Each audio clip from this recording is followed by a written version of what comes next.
খ্রিস্টান ধর্ম, সনাতন ধর্মের না। আমাদের ধর্মে কোনো নিষেধাজ্ঞা নেই। সবাই জামা কিনে দিত, এখন বড় হয়ে গেছে, এখন কেউ জামা কিনে দেয় না, খালি বাবা কিনে দেয়। ছোটবেলায় তো অনেক আনন্দ মনের ভিতরে থাকতো, এখন তো সেরকম আনন্দ হয় না, ফিলিংসটাই আসে না আগের মতো। আগে ছোটবেলা 5 দিনে আমরা অনেক এনজয় করতাম, এখন ঘুরি কিন্তু বাট ওই আগের এনজয়টা আর হয় না। আমি সনাতন ধর্মের না, আমি আমার বান্ধবীর সাথে এসেছি। মনে করি সব ধর্ম বিদ্বেষ, সব হানাহানি দূর হয়ে যাক, মানব ধর্মটাই বেঁচে থাকুক। দুর্গাপূজা নিয়ে যে আয়োজন দেখছি, ভালো লাগছে, ঘুরে ঘুরে দেখছি। ধর্ম যার যার উৎসব সবার জন্য, তো আমরা চলে আসলাম দেখতে সবাই কেমন ভাবে উৎসব পালন করছে। ভালোই লাগছে, সবাই মা দুর্গার কাছে আশীর্বাদ চাচ্ছে।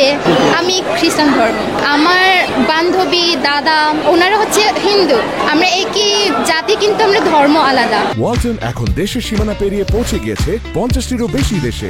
ওয়ালটন, ঘরে ঘরে বিশ্বজুড়ে। তো দেখতে আসলাম তারা কিভাবে তাদের উৎসব পালন করে।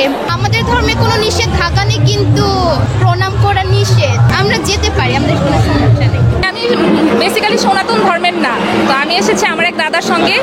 এইবার প্রথম আমি ঢাকায় পূজা দেখতে বের হয়েছি, দেখছি আর কি, ভালো লাগছে। উৎসবের জায়গায় আসলে পার্থক্যের কিছু নাই, এই প্রত্যেকটা জিনিসই আসলে আমি বাঙালিদের উৎসব হিসেবে দেখি। তো ওই জায়গা থেকে এখানে যদি ধর্মের বেসিসে চিন্তা করতে গেলে অবশ্যই পার্থক্য থাকবে, কিন্তু আসলে বাঙালির কালচার হিসেবে আমি যখন দেখবো তখন আসলে এখানে পার্থক্যীকরণের কোনো জায়গা না। দুর্গাপূজা বাঙালিদের জন্য একটা উৎসবের মতো, তো ওইখান থেকে এসে পূজার যে আমেজটা শুরু হয়েছে অবশ্যই ভালো লাগার মতো।